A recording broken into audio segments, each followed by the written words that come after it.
پاشان کە دێ باز لە مەوزوعی کەفاعەت و جۆرە شتانە دەکەین زۆر جاری وا هەیە بەڕێزانم یعنی ئەو کۆمەلگایی ئێمە تووشی هەندێک کێشە و مەشاکلی هەستیار بوونە یعنی تووشی دەردی عەشایری بوونە زۆر جاری وا هەیە ئەوانە قەزیەمان لۆ دروست دەکەن بەرەو هەڵوەشانەوەی خێزان دەڕوا بۆ نمونە تۆ بینی لە کۆمەلگایەکدا ئافرەتێکی زۆر جوان بیدە بە پیاوێکی زۆر ناشرین یان پیاوێکی زۆر کەشخە ئافرەتێکی زۆر ناشرینی لە بۆ دەینن چییە لەبەرەوەی ئامۆزایی یەکن یان خزمی یەکن یان لە عاشیرەتی یەکن بەڕاستی ئەوانە کاریسە دروست دەکا یان زۆر جاری وا هەیە لە ڕووی شەهادات و فەرقێکی یەکجار زۆریان هەیە ئەگەر چی لە شەرعدا بەڕێزانم ئەوەی کە من تەرکیزی لەسەر دەکەم و لە دلیلەکاندا ئاماژەی پێکراوە گرنگترین شت لە مەوزوعی زەواجە لە مەوزوعی کەفاعەتدا بریتیە لە مەسائلی ئیمان و تەقوا بەڕاستی ئەوە کاریگەرترین شتە جاسا من ئەوە لەژێر ئەو ڕۆشنایی فەرمودەی پێغەمبەر صلی الله عليه وسلم ڕوون دەکەم و بەڕێزان کە دەفەرمێ پێغەمبەر صلی الله عليه وسلم إذا جاءكم من ترضون دينه وخلقه فزوجوه تەماشا ئەو فەقەرە کورتە بکە بزانێ ئێستا ئەو قسەی ئێمە لەسەری دەکەین ئابە و شێوازە فەهمی حەدیسی پێغەمبەر صلی الله عليه وسلم چەند گرنگە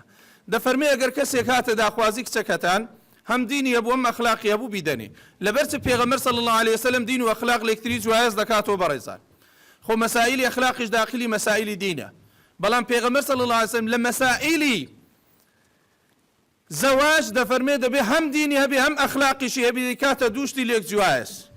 بە عیبارەتێکی تکە بڵێم دەبی بڵێن دین بۆ تاک و ئەخلاق بۆ هەمووان ئەو عیبارەتە گەرچی ئێستا گۆڕدراوە بەس ئێمە ئەو های لێ بکەین گەلە جوانترە دین شتێکە متعلقە لە بۆ خۆتەوە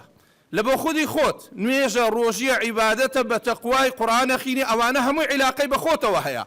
بەس کە دەگاتە مەوزوعی زەواج پێغەمبەر دەفەرمێ صلی الله عليه وسلم دەبی ئەخلاقەکەش بێتە ناو مەوزوعەکە لۆ ئەخلاقەکەی عیلاقەی بە دەور و بەردا هەیە بە خێزانەکەدا هەیە کە زوو تووڕە نەبی زوو هەر نەچی جوونی نەدەی قسەی ناشرین نەکەی هیچ شتێکی ناشەرعی تەجاوز لە حەقەکانی ناشەرعی نەکەی ئەوەیە جالۆیە تەماشاکە بزانە بە بەسیترین شت کاتێک ئیمامی عومەر ڕەزا و ڕەحمەتی خوای لێبێ ئافرەتێک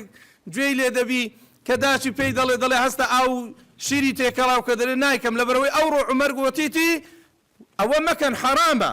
دەڵێ عومەر لەکوێ دەمانبینی دەڵێ ئەگە عومەر نەمانبینی خوای عومەری دەمانبینی دەڵێ ئەو ئافرەتە دینی هەیە یەکسەر دەسیلۆیەکێک لە کوڕەکانی خۆی دەینی دەبێتە عومەری کوڕی عەبدولعەزیز کەنەوەی ئەو ئافرەتەیە کاتێک دێ سەر مەسەلەی ئەخلاق ئەو دوو چەمکە زۆر گرنگە بەڕێزان کە دینەکە دێت ئەو جاوەرە سەر مەسائلی ئەخلاقەکە کە شەرع پێت دەڵێ ئەو کەسە ڕەوشتێکی جوانی هەبی لە کەسێکی نێزیکی بپرسە و ئەو کەسەی لێشی دەپرسرێ ئەمینە المستشار مؤتمن دەبی تەواو معلوماتەکە داتێ هەرچی دەربارەی ئەو ئینسانە دەزانی چکە لەو کاتەدا بە گوناه حساب نابی